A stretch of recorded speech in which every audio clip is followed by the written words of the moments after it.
অধিকাংশ মেয়ের সন্তান কেন নিজের বাবার বাড়িতে যেয়ে হয়, এটা কি কখনো ভেবে দেখেছেন? এখানে একটা তিক্ত সত্য কথা লুকিয়ে রয়েছে আমাদের সমাজে, পরিবার ব্যবস্থাগুলোতে। দেখবেন আপনি যদি যারা সন্তান হচ্ছে যদি খোঁজ খবর নেন, দেখবেন 80% মোটামুটি তারা তাদের সন্তান প্রসবের আগ দিয়েই তারা নিজের বাবার বাসায় চলে যায়, ওই জায়গায় তাদের সন্তানটা জন্মগ্রহণ করে।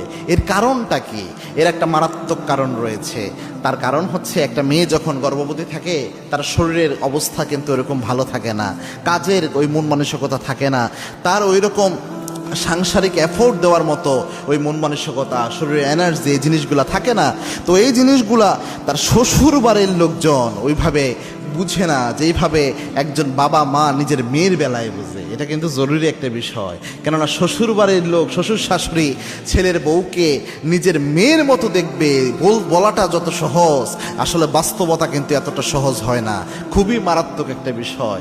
দেখা যায় যখন সে গর্ভবতী হয়ে যায়, তার তো শরীর প্রায় সময়ই মুড সুইং করে, হরমোনাল ইমব্যালেন্স হয়, অনেক সময় মন খারাপ লাগে, এক বিরক্ত ভাব লাগে, কাজ তো করা তো দূরের কথা, একটু শরীরের দিক থেকেই একটা খারাপ লাগা অনুভব হয়। তো সেক্ষেত্রে একজন মেয়ে তখন সবচেয়ে নিরাপদ, সবচেয়ে কেয়ারফুল আচরণ তার সাথে করবে, এরকম একটা জায়গা সে তখন এই জায়গা হিসেবে বেছে নেয় তার নিজের বাবার বাড়িকে। কেননা সে জানে পৃথিবীর কেউ আমার দুঃখ না বুঝলেও, পৃথিবীর কেউ আমার ব্যথাটা না বুঝলেও, আমার যে জন্মদাতা পিতা রয়েছে, আমার যে মা রয়েছে, তারা এটা বুঝতে পারবে যে আমার শরীরটা কেমন লাগতেছে। এটা কিন্তু চিরসত্য, বাস্তব, তিক্ত হলেও মেনে নেওয়ার মতো একটা কথা।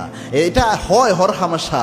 ইভেন বাচ্চা হওয়া তো দূরের কথা, স্বাভাবিকভাবে একটা মেয়ে যখন শ্বশুরবাড়ির পরিবেশে থাকে, এমনও পরিবার রয়েছে, একটা অন্য ফ্যামিলি থেকে মেয়ে যখন বউ হয়ে ঘরে ঢুকে, তাকে এমন মানসিক নির্যাতন চালায়, এমনভাবে খুঁচিয়ে খুঁচিয়ে তাকে কষ্ট দেয়, অন্তরে আঘাত করে, একটা পর্যায়ে তার অন্তরে কষ্টের পাহাড় জমে যায়। আপনারা যে দেখেন প্রায় জায়গায় যে ছেলের বউদের সাথে অনেক সময় পরিবারের সমস্যা হচ্ছে, এটা সব সময় আপনারা তো একপাক্ষিক দোষ দিয়ে থাকেন যে বর্তমান জেনারেশনের ছেলের বউগুলো ভালো না, এরকম একটা অবস্থা কিন্তু আমরা বলে থাকি। কিন্তু দেখা যায় না, ব্যাপারটি এমন নয়, উভয় পক্ষের দোষ রয়েছে। হয়তোবা এই মেয়েটা যখন আরেক ফ্যামিলি থেকে আসছে, তাকে নিজের মেয়ের মতো, নিজের সন্তানদের যেমন ভুল ত্রুটি ছাড় দেয়, নিজের সন্তানদের যেমন ভুল ত্রুটিকে স্যাক্রিফাইস করে, ওই মন মানসিকতায় মেয়ের ব্যাপারে করা হয় না। এই মেয়েকে দিয়ে যত কাজ রয়েছে সব কাজ করানো হয়, এরপর ওই মেয়েটা কোনোভাবে শ্বশুর শাশুড়িকে খুশি করতে পারে না, ফ্যামিলি খুশি করতে পারে না। এরকমভাবে যদি জুলুম কারো উপর করা হয়, যদি কোনো ছেলের বউ তার শাশুড়ির উপর করে, কোনো শাশুড়িও ছেলের বউয়ের উপর করে, মনে রাখবেন এই প্রত্যেকটা জুলুমের জন্য আল্লাহ কিয়ামতের দিন ধরবেন। এবং